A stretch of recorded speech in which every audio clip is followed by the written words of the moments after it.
এ যুবক, এত কষ্ট দিয়া তুমি আর আমি দুনিয়ায় আসলাম।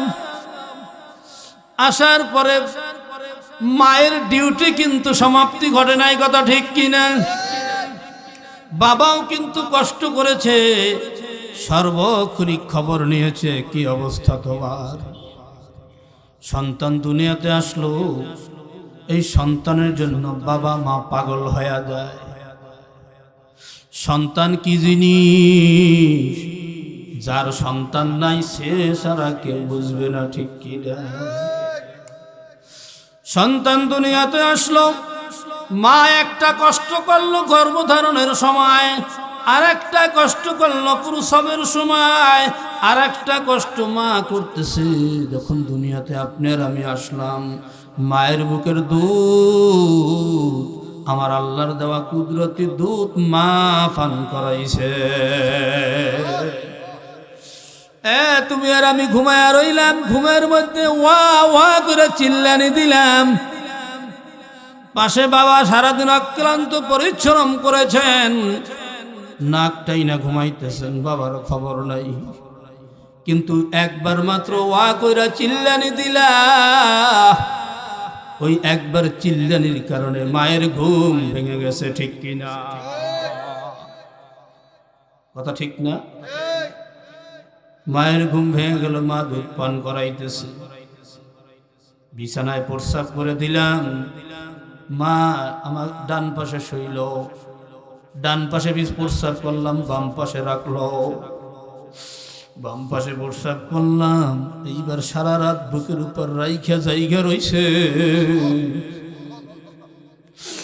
ফজরের আজান হয়ে গেল,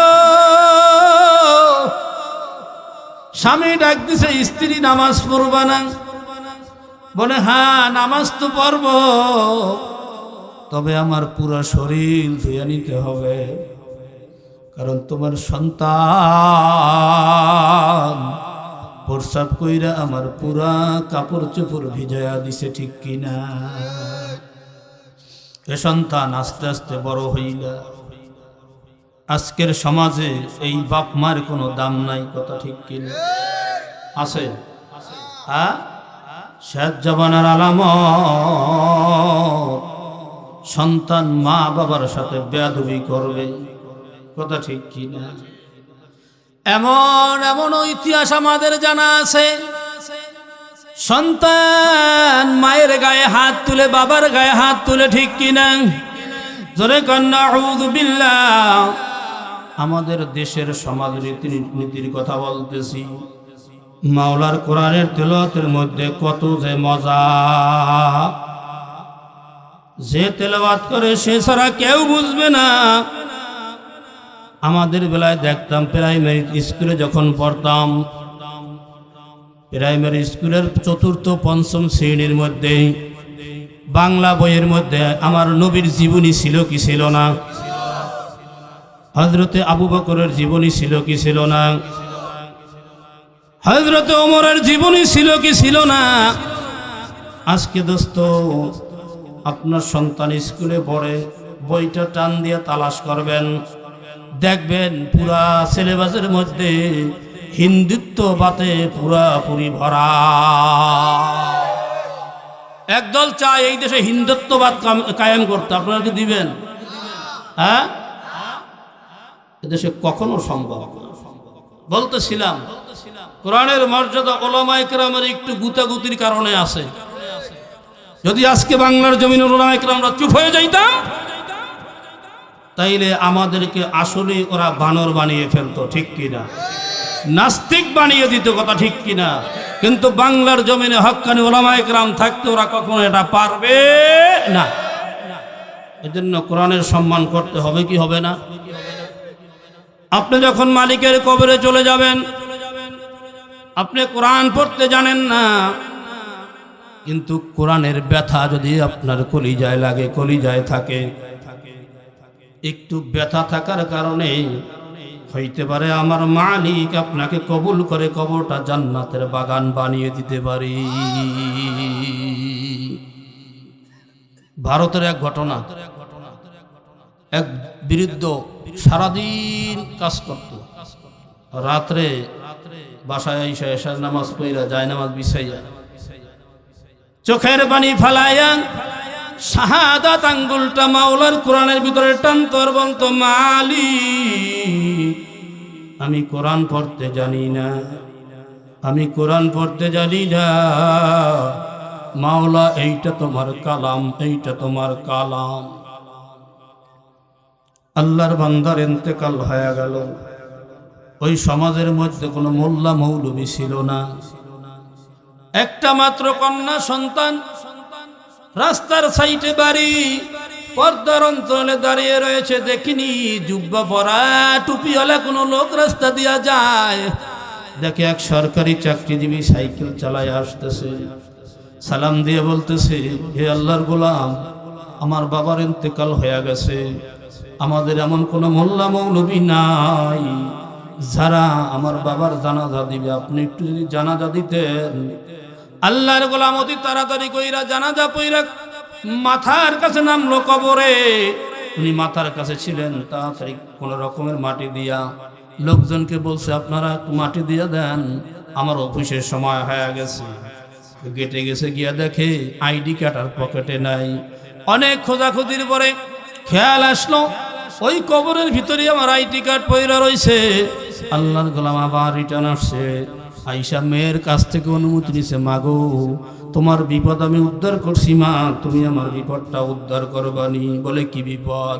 বলে আইডি কার্ড ছাড়া অফিসে ঢোকা যায় না, আমার আইডি কার্ড তোমার বাবার কবরে পইরা রয়েছে, যদি একটু অনুমতি দাও, মাথার কাছ থেকে একটু মাটি সরাইয়া আমার আইডি কার্ডটা নিব। অনুমতি দেওয়া হলো। আল্লাহর গোলাম মাথার কাছ থেকে বাঁশের চালি সরাইয়া কবরের দিক তাকায়া দেখে পুরা কবরটা তাজা ফুল হয়ে গেছে। এই খবর পুরা রাজ্যের মধ্যে ছড়িয়ে পড়ল। তৎকালীন দেওবন্দ মাদ্রাসার মুতামিম আল্লামা তৈয়ব সাহেব রহমাতুল্লাহ আলাইহি বলেন যে আমরাও ছাত্র ওস্তাদ সহ দেখতে গেলাম, গিয়া দেখি আসলে পুরা কবরটা তাজা ফুলে ভরা। সুবহানাল্লাহ। লোকে লোকারণ্য হয়ে গেল। আমি ওই ব্যক্তির ঘরে কাছে গেলাম, পর্দার অন্তরাল থেকে তার সন্তানকে জিজ্ঞেস করলাম, মা তোমার বাবা কি আমল করত? একটা মাওলার কোরআন নামাইয়া দিল, বলল আমার বাবার তেমন কোনো আমল ছিল না, সারাদিন কাজ করত, 5 ওয়াক্ত নামাজ পড়ত, কিন্তু এশারের নামাজ পইরা যায় নামাজের মুসাল্লায় বসিয়া এই কিতাবটার মধ্যে আঙ্গুল টানতো আর বলতো, মালিক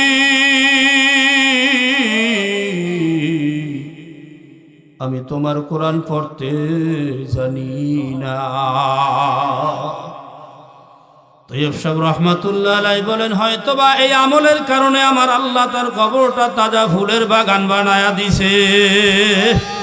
এই জন্য দোস্ত, আগে আমার সন্তানকে কোরআন শিখাবো। কি শিখাবো জোরে কন? এখন এই স্কুলে না পড়ায়া আপনার সন্তানকে মাদ্রাসায় পড়ানো ফরজ হয়ে গেছে। কারণ আগে স্কুলে পড়লে ইসলামিক কিছু শিখতে পারত, এখন স্কুলে পড়লে আপনার সন্তান আগে বানাইবে নাস্তিক। আগে সন্তানের ভিতরে কোরআন ঢুকাও, কোরআন ঢুকাও, এরপর সন্তান ডাক্তার বানাও, ইঞ্জিনিয়ার বানাও।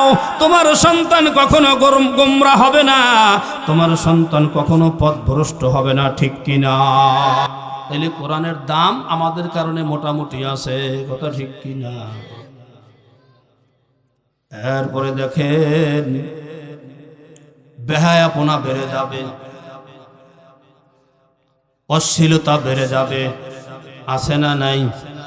কথাগণ, বর্তমান আমাদের গ্রামগঞ্জের যে অবস্থা, ছেলের সুন্নতি খতনা করাইছে, এইবার কয় মুসলমানের অনুষ্ঠান।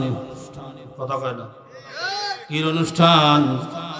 মুসলমানের অনুষ্ঠান। সুন্দর করে প্যান্ডেল করে, টাকাওয়ালারা গেট সাজায়, এরপর কাঠ বিলিবি কইরা কইরা দাওয়াত দেয়, দেয় কি দেয় না?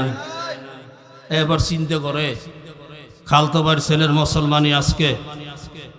আমার মেয়ের বিয়ের সময় 10,000 দিয়ে গেছিল, খাতায় দেখে দেখতো কয় টাকা দিছিল, স্ত্রীরে বলতেছে, স্ত্রী দেখতো কয় টাকা দিছিল, বলে 10,000। 12,000 টাকা তো না দিয়ে পারি না। কথা কয় না, সত্য না মিথ্যা? কিছু লোক আছে আমাদের সমাজে, চলতে বড় কষ্ট হয়।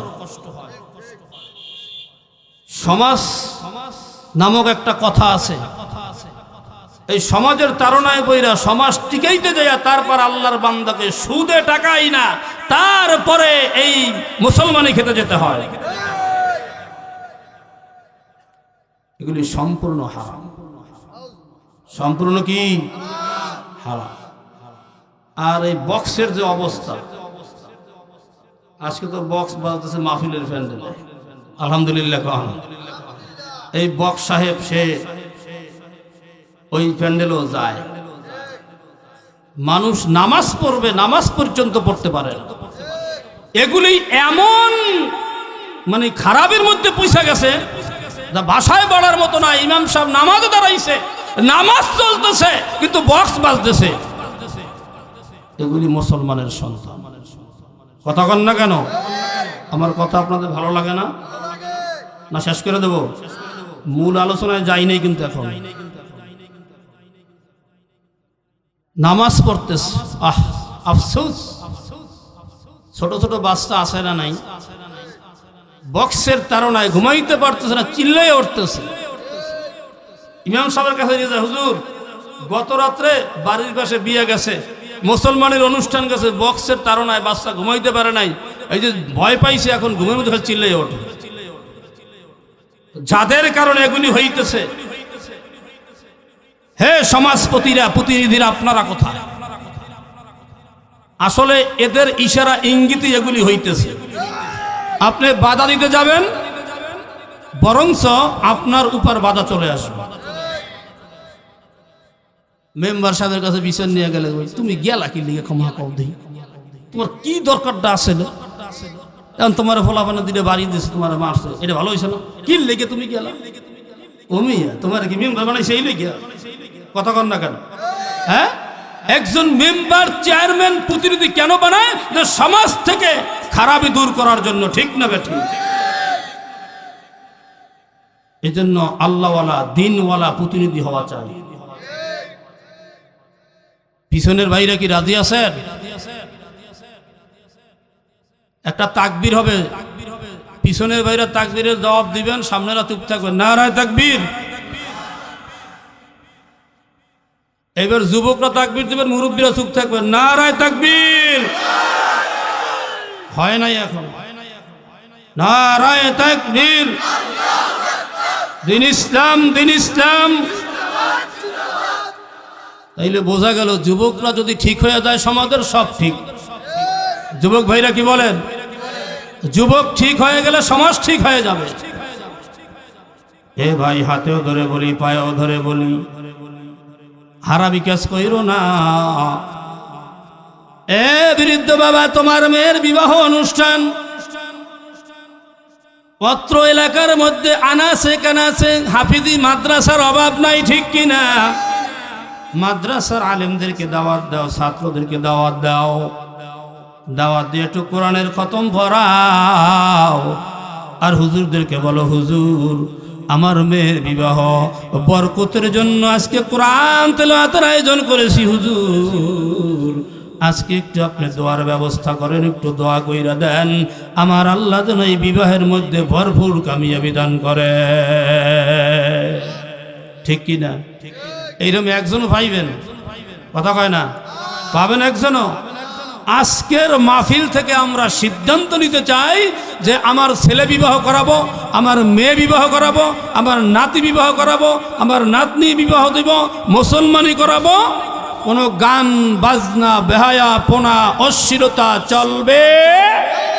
জোরে বলেন, চলবে না। এই এরাদা আমরা করতে পারি? কারা কারা পারি? নারায়ে তাকবীর।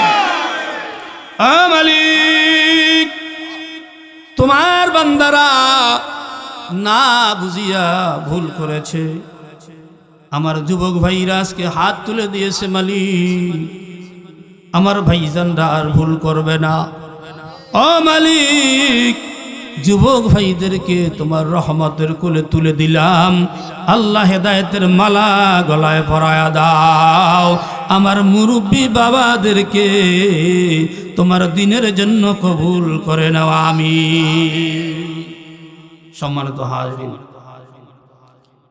তেলাওয়াতকৃত আয়াতের মধ্যে আল্লাহ তাআলা আমাদেরকে নির্দেশ দিয়েছেন, ওয়াকাদা রাব্বুকা আল্লা তা'বুদু ইল্লা ইয়্যাহু। বলতেছেন, হে নবী আপনি বলে দেন তোমার প্রতিপালক তোমার আল্লাহ তোমাকে নির্দেশ দিয়েছেন তোমরা আল্লাহ ছাড়া অন্য কারো ইবাদত করো না। কার ইবাদত করো বদরে কোন? আল্লাহর ইবাদতের কথা আল্লাহ বলেছেন, বান্দা আমি আল্লাহর ইবাদত করে। আল্লাহ আমাদেরকে কেন বানাইছেন? আল্লাহ বলেন, ওমা খালাকতুল জিন্না ওয়াল ইনসা ইল্লা লিয়াবুদুন। হে বান্দা বান্দি, আমি জিন এবং ইনসান দুইটা জাতি, কয়টা জাতি বানাইছি? একমাত্র আমি আল্লাহর ইবাদত করার জন্য। এই জন্য আল্লাহ বলেছেন, ওয়াকাদা রাব্বুকা আল্লা তা'বুদু ইল্লা ইয়্যাহু ওয়া বিল ওয়ালিদাইনি ইহসানা। আমি আল্লাহর ইতাআত করো, আমি আল্লাহর ইবাদত করো, আর মা বাবার সাথে সৎ ব্যবহার করো। জিকির হবে, জিকিরের মধ্যে সামনের জায়গাগুলি পূরণ করে বসেন, শয়তান পচা দিবে কিন্তু এখন, কথা ঠিক কিনা? লা ইলাহা ইল্লাল্লাহ, লা ইলাহা ইল্লাল্লাহ, লা ইলাহা ইল্লাল্লাহ, লা ইলাহা ইল্লাল্লাহ। সামনের জায়গা পূরণ করি, লা ইলাহা, লা ইলাহা ইল্লাল্লাহ, লা ইলাহা, লা ইলাহা ইল্লাল্লাহু মুহাম্মাদুর রাসূলুল্লাহ।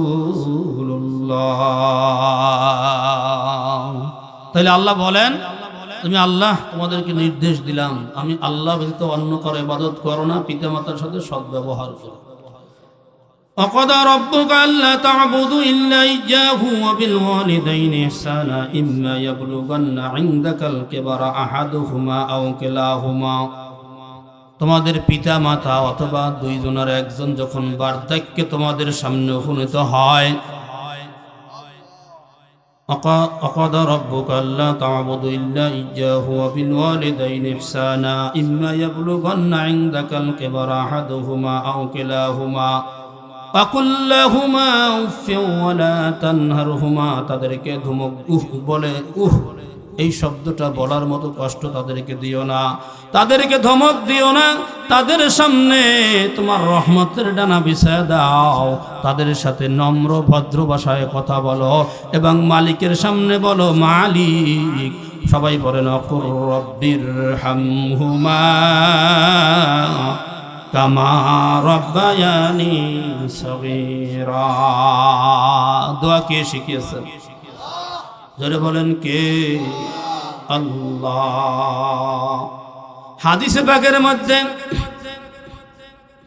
হযরত আবু হুরায়রা বর্ণনা করেন, আল্লাহর নবীর সামনে একজন সাহাবী আসলো, এক ব্যক্তি আসলো, আয়েশা প্রশ্ন করে, ইয়া রাসূলুল্লাহ, আমার কাছে হক পাওয়ার অধিকার কে বেশি?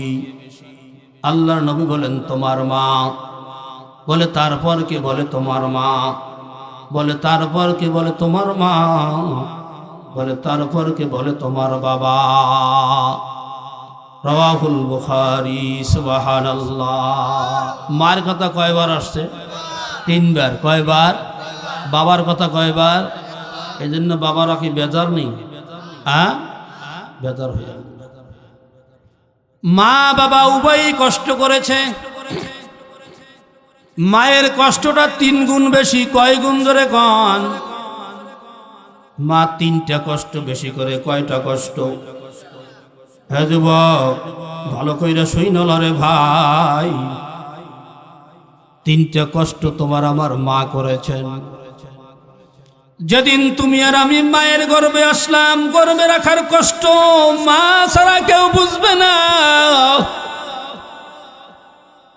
মায়ের গর্ভে যেদিন আসলাম, আস্তে আস্তে তুমি আর আমি মায়ের রক্ত মাংস ক্যালসিয়াম খায়া আস্তে আস্তে যখন বড় হইতে লাগলাম, মার শরীরটা দুর্বল হয়ে যাইতেছে। মা বিছানায় ঘুমাইতেছে, ঘুমের মধ্যে কলিজার মধ্যে এমন ধরে লাথি মারছি, মা ঘুম থেকে যাই গেছে, চোখের পানি ফেলাইয়া ফেলাইয়া কান্দে, কিন্তু বাবা নাকটাই না ঘুমায়। ঠিক না? বাবার খবরও নাই। মা খেতে বসছে, 2-3 লোক মা খাবার মুখে দিছে, এমনই মুহূর্তে তুমি আর আমি মায়ের কলিজায় লাথি মারছিলাম। মা খাবার রাইখা এইবার বৈশা বৈশা কাঁদতেছে। বাবা জিজ্ঞেস করেছে, তুমি কাঁদো কেন? বাবার কাছে কষ্টের কথা বলে নাই। এত কষ্ট দিয়া যুবক তুমি আর আমি দুনিয়ায় আসলাম, গর্ভে ধারণের কষ্ট গর্ভধারণী মা ছাড়া কেউ বুঝবে না। ঠিক কি? প্রসবের সময় যত তিনি কোটে ঘনায় আসে, মা দুঃখিনী বসে বসে কি যেন চিন্তা করতেছেন, না জানি কি হয়ে যায়। বৈশা বৈশা চিন্তা করতেছে, আমি যদি এখন চলিয়া যাই, আমার যে ছেলেটা পৃথিবীতে বর্তমানে আছে ওর অবস্থাটা কি হবে? আমি মারা যাবার পরে স্বামী তো আর এক স্ত্রী পাবে, আমার সন্তানের কি হবে? এই চিন্তা মা করতেছে। যখন একেবারে সন্তান প্রসবের সময় ঘনায় আসে, মা চোখের পানি ফেলায়া কাঁদে, আর স্বামীরে ডাক দিয়ে বলে, স্বামী গো, না জানি অন্যায় করে ফেলাইছি, ভুল করেছি, আমার তো মনে হয় আমি আর বাঁচব না। ও স্বামী, আমার যদি ইন্তেকাল হয়ে যায়, তুমি আমারে মাফ কইরা দিও,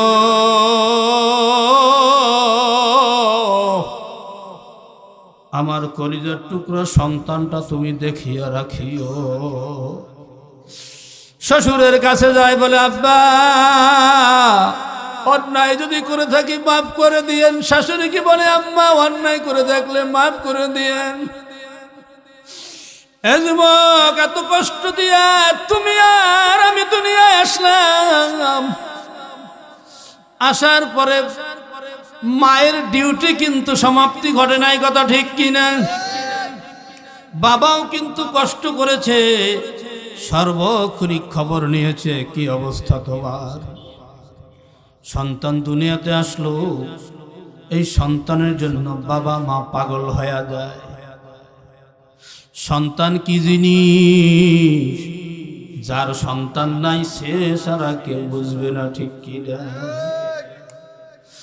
সন্তান দুনিয়াতে আসলো, মা একটা কষ্ট করলো গর্ভধারণের সময়, আর একটা কষ্ট করলো প্রসবের সময়, আর একটা কষ্ট মা করতেছে যখন দুনিয়াতে আপনার আমি আসলাম।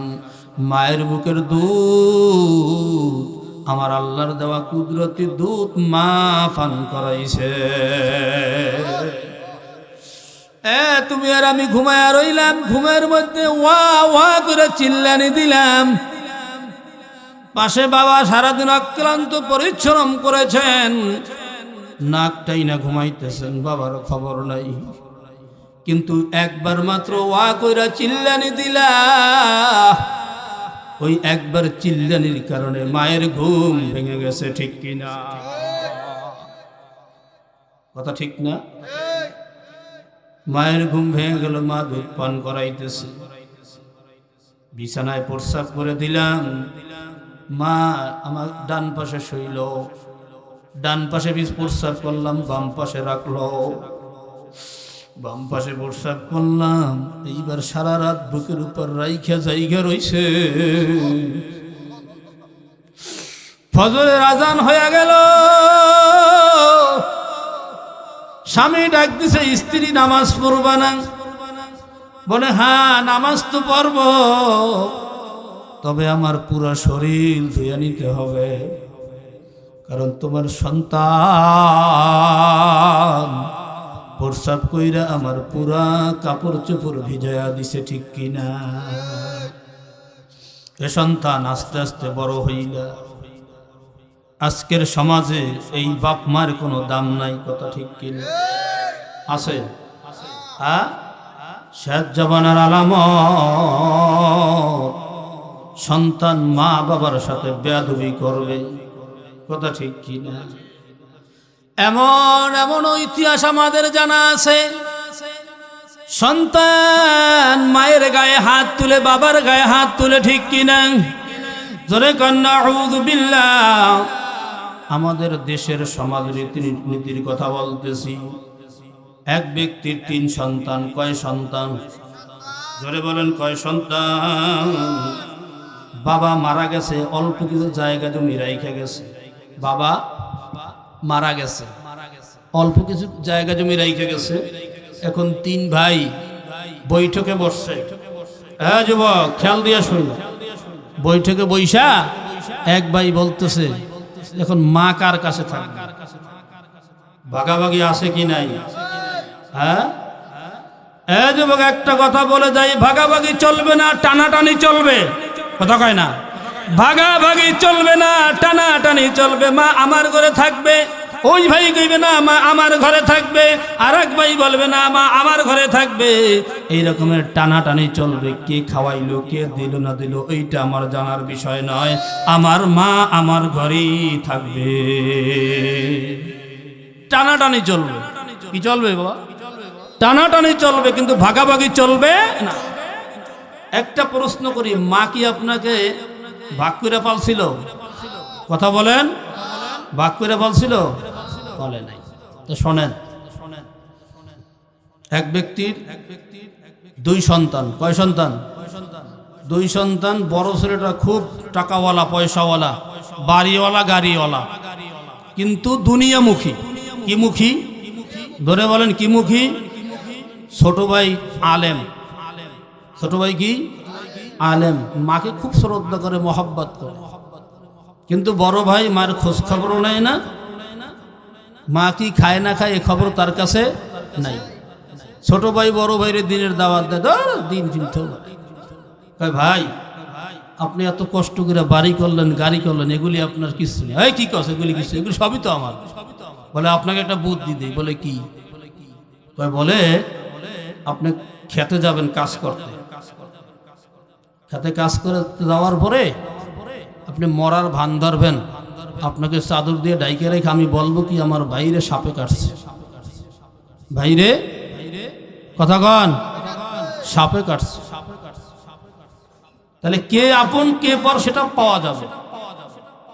আসলেই পরীক্ষা করার জন্য ভাইয়ের বুদ্ধি অনুযায়ী আল্লাহর গোলাম মরার ভান ধরছে, চাদর দিয়ে ঢাইকে রাখছে। ভাই ডাক দিছে, আমার ভাইকে সাপে কাটছে, ওজা নিয়ে আসো। ওজা আনতে গেল। ছোট ভাই ওজারে বলে, ভাই এই কাহিনী, আপনি বলবেন কি এই বিষ একজনের গায়ে নিতে হবে, তাইলে উনি ভালো হবে, কিন্তু যার গায়ে নেবে সে কিন্তু মারা যাবে। যার গায়ে নিবে সে কিন্তু মারা যাবে। পরে ওজা আসছে, বলে এই ব্যক্তির বড় ছেলে কই, ডাকো। তোমার বাবার বিষ তোমার ভিতরে নিতে হবে, তোমার বাবা ভালো হবে, তুমি মারা যাবে। বলে ওজা সাহেব এই রকমেরই আমার দরকার নেই। বলেন তো বাবা শুনতেছে কি শুনতেছে না? হ্যাঁ, স্ত্রীকে ডাকা হলো। বলে না না দরকার নাই। এইবার বলে আর কে আছে? বলে আর একজন আছে, যার কোনো স্বার্থ নাই। বলে কে? বলে এই ব্যক্তির মা। বলে মাকে ডাকো। মাকে ডাকা হলো। বলে আপনার সন্তান সাপে কেটেছে, এই বিষ আপনার ভিতরে নিতে হবে। আপনি মারা যাবেন, আপনার ছেলে ভালো হবে, কি করবেন বলে? মা চোখের পানি ফালায়া বলেন, এ ওদা সাহেব তাড়াতাড়ি করেন, তাড়াতাড়ি করেন, আমার সন্তানের বিষ আমার ভিতরে দেন, তারপরও আমি মারা যাই, আমার সন্তান বাঁচিয়া থাকুক। মায়ের দোয়া লও হে মুমিন, মায়ের দোয়া লও, বিপদে পড়বে না তুমি যখন যেথায় যাও। মায়ের দোয়া লও হে মুমিন, মায়ের দোয়া লও। ওই যে বলতেছিলাম 3 ভাই যুক্তি করতেছে, মা কার ঘরে থাকবে, মনে আছে নি? এক ভাই জবাব দেয়, বাবার তো অল্প একটু সম্পদ, 3টা ভাগ করলে চাষবাস করা যায় না, এই জন্য ওই সম্পদটুকু এক ভাই নেক, মা তার ঘরেই থাক। পাশ থেকে আর এক ভাই বলে, তোমার যুক্তিটা আমার মন মতো হয় নাই, আমার যুক্তি হইল বাবার সম্পত্তি 3টা ভাগ হবে, চাষাবাস করতে না পারলেও কোদাল দিয়ে দরকার হয় চাষবাস করব, এরপর মাকে ঘুইরা ঘুইরা 3 ভাই ভাগ করিয়া খাওয়াইব। বলেন মা কি ভাগ করে পালছিল? 3 নম্বর ভাই বলে, তোমাদের কারো যুক্তি আমার যুক্তির লগে মিলে না। বলে কি যুক্তি? বলে বাবা যে সম্পদ রাইখে গেছে ওটাও একটা সম্পদ, আর মারে রাইখে গেছে মাও একটা সম্পদ, এই মা নামের সম্পদটা আমি নিলাম, বাকি সম্পদ তোমরা নিয়া নাও। সুবহানাল্লাহ। আল্লাহর গোলাম মারে নিয়ে নিছে, মার খেদমত চলতেছে, মাঝে মধ্যে খবর নাই মা শরীরের অবস্থাটা কি। মা তোমার কি খাইতে মনে চায়? মা কি খাইতে মনে চায়? এ দোস্ত দেখবেন সবার চাহিদা আছে, ছেলের চাহিদা আছে বাবার কাছে, মেয়ের চাহিদা আছে বাবার কাছে, স্ত্রীর চাহিদা আছে স্বামীর কাছে, ঠিক কিনা? কিন্তু পৃথিবীর জমিনে একজন ব্যক্তি পাওয়া যাবেন যার কোনো চাহিদা নাই, কোনো চাহিদা নাই, কোনো চাহিদা নাই, যা পায় তাই খায়, রব্বে কারিমের দরবারে হাত তুলে দোয়া করে। মাকে প্রশ্ন করে, মা আপনার কি খাইতে মনে চায়? বলে বাবা কি আর খাবো, শীতের দিন চইলা যাইতেছে, যদি একটা শোল মাছ বা বোয়াল মাছটা শান্তি। চিল্লায় কান সুবহানাল্লাহ। যুবক মা মাছের কথা বলেছেন, মাছ কেনার জন্য বেকুল হয়ে গেলেন, বাজারে গিয়া দেখে বড় বোয়াল মাছ। সুবহানাল্লাহ বলেন। মাছটারে নিয়ে আসছে, স্ত্রীকে করতে দিছে, মাছ করতেছে, মাছের মধ্যে কি যেন একেবারে পাথরের মতো পাওয়া যাইতেছে, চকচক চকচক করে। বলে বাবা দেখতো এগুলি কি? ওই পাথরগুলি নিয়ে বাজারে আল্লাহর গোলাম চলে গেল। বাজারের স্বর্ণকাররা দেখে বলতেছে, এগুলি পাথর না, এগুলি হলো মণিমুক্তা।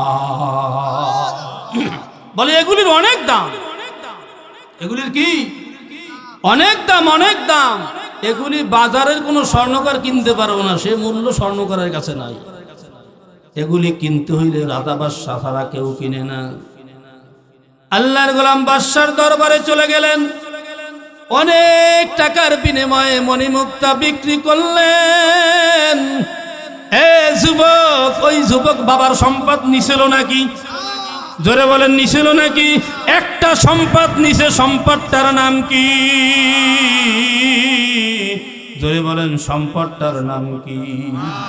যুবক আস্তে আস্তে বড় হইলা, মামার বাড়ি যাও, খালার বাড়ি যাও, ফুফুর বাড়ি যাও, স্কুলে যাও, এসএসসি পাস করলা, ইন্টার পাস করলা। ইন্টার পাস করার পরে বাবাকে বলতেছো, বাবা আমি উচ্চ ডিগ্রি নেওয়ার জন্য ঢাকা ইউনিভার্সিটিতে ভর্তি হব। বাবা অনেক কষ্ট কইরা জায়গা জমি বন্ধক রাইখা সন্তানরে ইউনিভার্সিটিতে ডিগ্রি অর্জনের জন্য পড়াইল। কিছুদিন যায়, মা দুঃখিনী ঘুমায় না, বলে তুমি ঘুমাও না কেন? বলে ঘুমাই না, আমার সন্তান আজকে কোথায়, কই কই, কি খায়, কোথায় থাকে? যুবক, অন্যের দিকে যাওয়া লাগবে না, আমি আব্দুল ওদুদের কথাই বলতেছি। চরমোনাই মাদ্রাসায় যখন লেখাপড়া করতাম, ছুটির সময় বাড়িতে আসতাম। যখন ছুটি শেষ হয়ে গেল, মাদ্রাসার উদ্দেশ্যে রওনা দিলাম, মারে দেখতাম মা চুল দিয়া সুন্দর মতো মুছাইয়া, দু গালে দুইটা চুমো দিয়া দোয়া কইরা দিত, আল্লাহ তোমার রাস্তায় আমার সন্তানটা দিয়া দিলাম। এরপর তাকায়া দেখতাম মা রাস্তায় দাঁড়াইয়া রইছে, পুরুষ লোক চলে আসছে, আবার গাছের আওয়ালে দাঁড়াইছে, আবার দেখে আমার সন্তান কত দূর গেছে, উকি মাইরা দেখছে।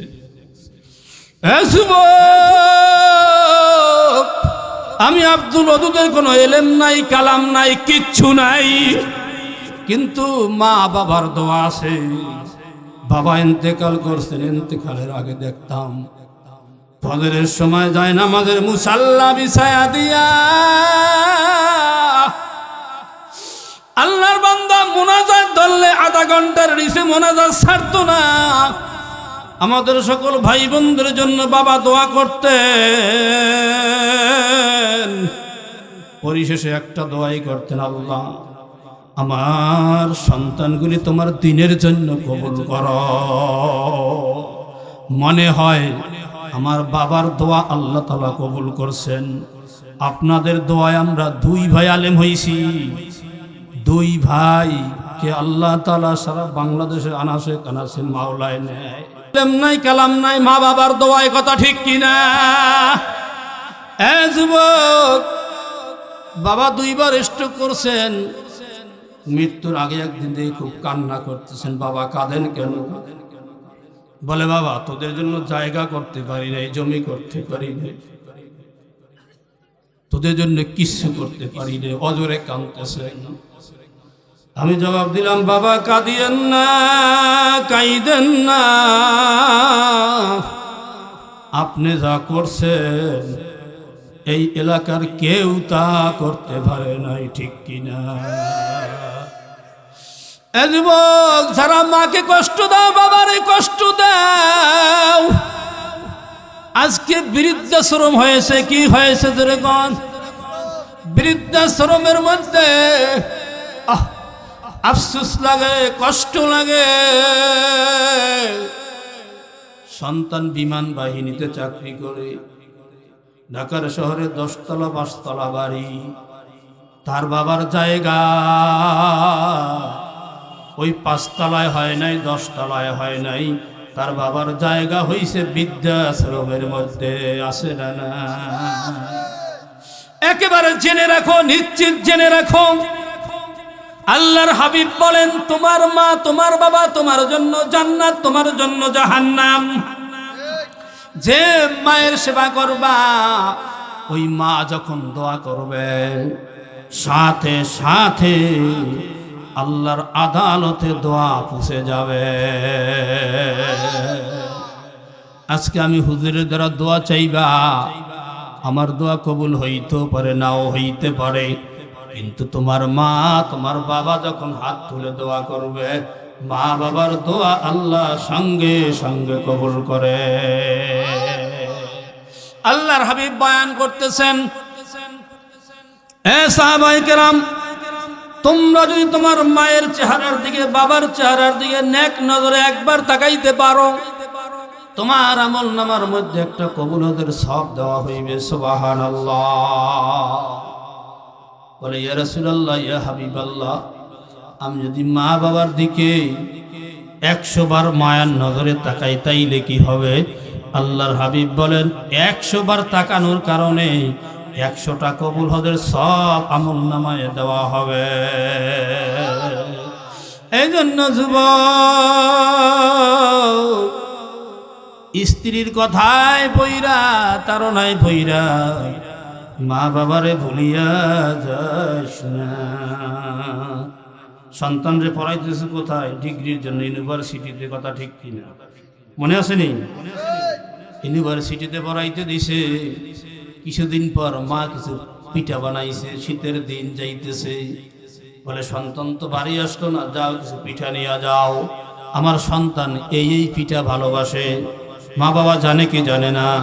মা জানে তার বড় ছেলে কোন পিঠা ভালো পায়, মেজো ছেলে কোনটা ভালো পায়, সেজো ছেলে কোনটা পছন্দ করে, ঠিক কিনা? পছন্দ অনুযায়ী খাবার তৈরি কইরা বাবারে পাঠায়া দিছে সন্তানের জন্য, সন্তানের সাথে সাক্ষাৎ করার জন্য। বাবা সন্তানের সাথে দেখা করার জন্য ভার্সিটির গেটে যাইয়া খবর নেয়, আমার সন্তান অমুক আসেনি। খবর দেওয়া হলো। সন্তান বন্ধু বান্ধব নিয়ে গেটের সামনে আইসা বলতে যখন দেখলো, তখন বাবা ডাক দেখায়, বাবা আয় আয় আমার সামনে আয়। বাবা তোর মুখখান মলিন কেন? তোর মুখটা শুকিয়ে গেছে কেন? বাবা তুই কি কিছু খাস নাই? এইবার সন্তান জবাব দেয়, যান যান যান, এখান থেকে আপনি ভাগিয়া যান। বাবারে ভাগাইয়া দেয়। বন্ধু বান্ধব প্রশ্ন করে, এই যুবক এই লোক বিরুদ্ধ লোকটাকে, একেবারে কাপড় নোংরা চোংরা, একেবারে গ্রামগঞ্জের মানুষের মতো দেখা যায় লোকটাকে। এইবার সন্তান ডিগ্রি অর্জন কইরা জবাব দেয়, এইটা হইল আমাদের বাড়ির দারোয়ান। নাউযুবিল্লাহ। আমার মাওলার সিসি ক্যামেরার ফুটেজ পয়রা রইছে আল্লাহর গোলাম। মনে রাখিস, মনে রাখিস, যেই বাবারে আজকে ডিগ্রি অর্জন করার জন্য মান সম্মান ইজ্জত যাবে, সেই জন্য বাড়ির দারোয়ান বানাইলি। মনে রাখিস, মনে রাখিস, আমার আল্লাহ তোরে একদিন দারোয়ান বানাইয়েই ছাড়বে। মা বাবারে কষ্ট দিয়া যদি মক্কা মদিনায় একবার কা দুইবার কা 1000 বারো যাও, তোমার একটা হজ আল্লাহর আদালতে কবুল হবে না। আমার নবী কেমন নবী? আমার নবী সব উম্মতকে শিখায়া গেছেন। এই উম্মত দেখ, আমার নবী একদিন দেখ এক বৃদ্ধ মহিলাকে দেখে নবীজি দাঁড়ায় গেছে। শুধু দাঁড়াইয়াই যায় নাই, এরকমের চাদরটা ওই মহিলার জন্য বিছায়া দিছে। সাহাবায়ে কেরাম বলেন, ইয়া রাসূলুল্লাহ, ইয়া হাবিবাল্লাহ, মহিলার জন্য আপনি চাদরটা বিছায়া দিলেন কেন? আমার নবী চোখের পানি ছাড়িয়া কাঁদে আর বলে, সাহাবারা, দুনিয়াতে আসলাম বাবাকে দেখি নাই, মায়ের কাছে থাকার মাত্র 2 বছর সুযোগ হয়েছে, বাকি সময়টা দুধ মা হালিমাতুস সাদিয়ার সাথে কাটাইছি। উনি আমার দুধ মা হালিমাতুস সাদিয়া রাদিয়াল্লাহু তাআলা আনহু, ওই দুধ মায়ের মাতার সম্মানে আমি রাসূল দাঁড়ায়া গেছি। এ যুবক, খানা খাইতেছো, মায়ের মুখে এক লোকমা খানা তুলিয়া দে। আল্লাহর হাবিব বলেন, মায়ের মুখে খানা তুলিয়া দে, মায়ের কপালে একটা চুমা খা, আমার আল্লাহ তোর জন্য সমস্ত ব্যবস্থা করিয়া দিবে। এ ভাই, কার মা যেন অন্ধকার কবরে, বাবা অন্ধকার কবরে, ঠিক কিনা? এ যুবক, যারা বিবাহ শাদী করেছ, স্ত্রীর কথায় মাকে ভাগাভাগি করেছ, আজকের এই মাহফিল থেকে আমাদেরকে শিক্ষা নিতে হবে। মায়ের মনে কষ্ট দিলে মায়ের কাছে গিয়ে আগে মাপ চাইবা। দেখবা তুমি 8 বছর, 10 বছর, 20 বছর মারে মা বলিয়া ডাক দাও নাই। আজকের মাহফিল থেকে যায় যদি একটা ডাক দাও মা,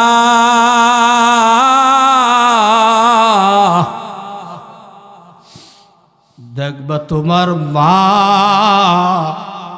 দরজাটা খুলিয়া বেকুল হইয়া তোরে বুকে নিয়ে গেলে চুমা দিবে, ও গেলে চুমা দিবে আর বলবে, ও আমার সন্তান আব্দুল করিম, বাবা তুই কত বছর পরে আমারে ডাকটা দিলি,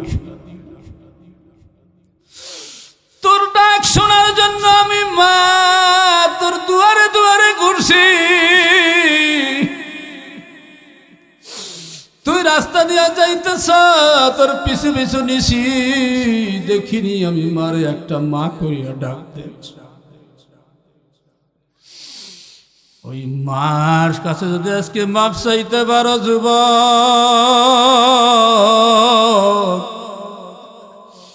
মার কাছ থেকে মাপ চাইয়া মার কাছ থেকে দোয়া নিয়া ভাগাভাগি করিও না। তোমার মা তোমার বাবা কোনোদিন তোমারে ভাগাভাগি করিয়া ফালে না। হে যুবক, মা বিরুদ্ধ হয়ে গেছে, মার কাপড়টা ময়লা। স্ত্রী, অনেকের স্ত্রী আলহামদুলিল্লাহ অনেক ভালো, শ্বশুর শাশুড়ির প্রতি অনেক খেয়াল রাখে, কিন্তু সংখ্যা অনেক কম, ঠিক নেবে ঠিক। তারা শ্বশুর শাশুড়ির দিকে খেয়াল রাখে, কোন জামাটা ময়লা আছে, আমার শ্বশুরের জামাটা ময়লা আছে কিনা, টুপিটা ময়লা আছে কিনা, শাশুড়ি আম্মার কাপড়টা ময়লা আছে কিনা।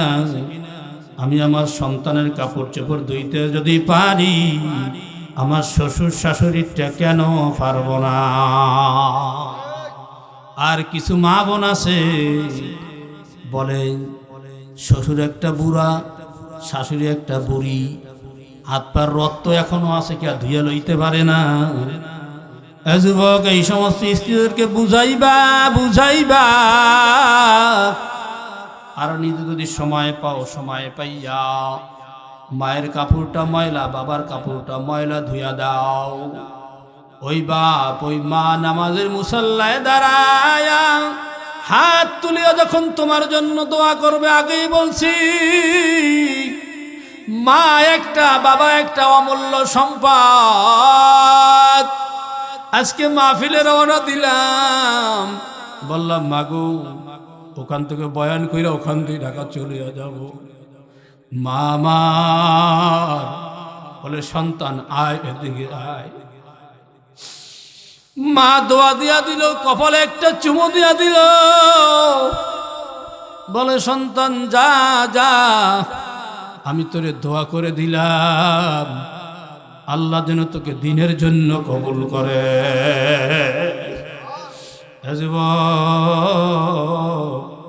আমি জানতে চাই এখানে আমরা যারা উপস্থিত আছি, আমাদের বাপ মা কার কার অন্ধকার কবরে আছে? নারায়ে তাকবীর। অনেকে হাত জাগাইছেন, অনেকের মা অন্ধকার কবরে, অনেকের বাবা অন্ধকার কবরে, হাত নামান।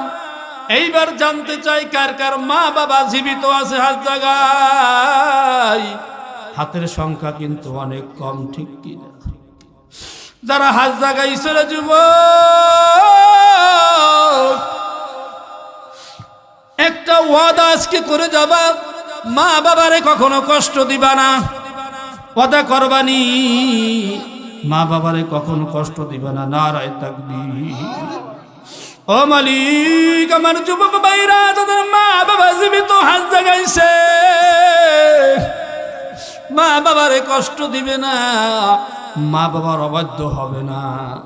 আল্লাহ আমার ভাইজানদেরকে তুমি কবুল করে নাও, আমিন।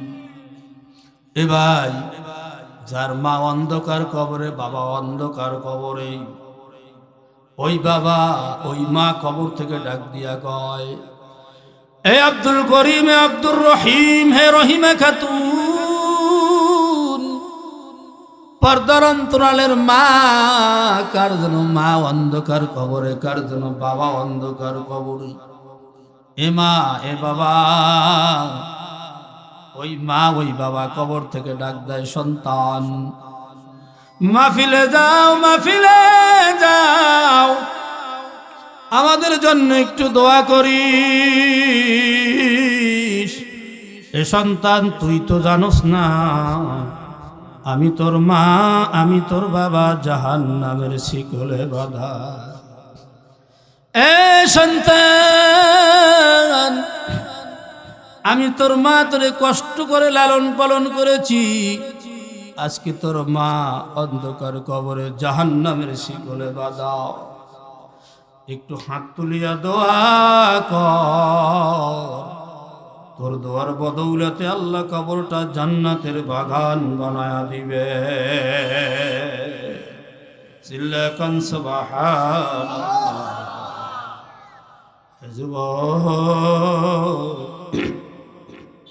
সন্তানের দোয়া মা বাবার জন্য, মা বাবার দোয়া সন্তানের জন্য, ঠিক কিনা?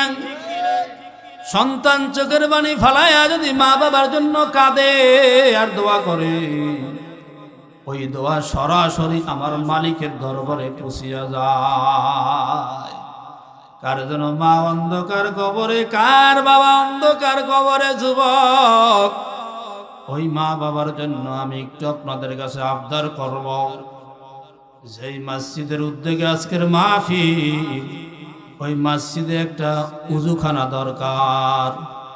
এই উজুখানার জন্য মা অন্ধকার কবরে, বাবা অন্ধকার কবরে, মা বাবার নাজাতের জন্য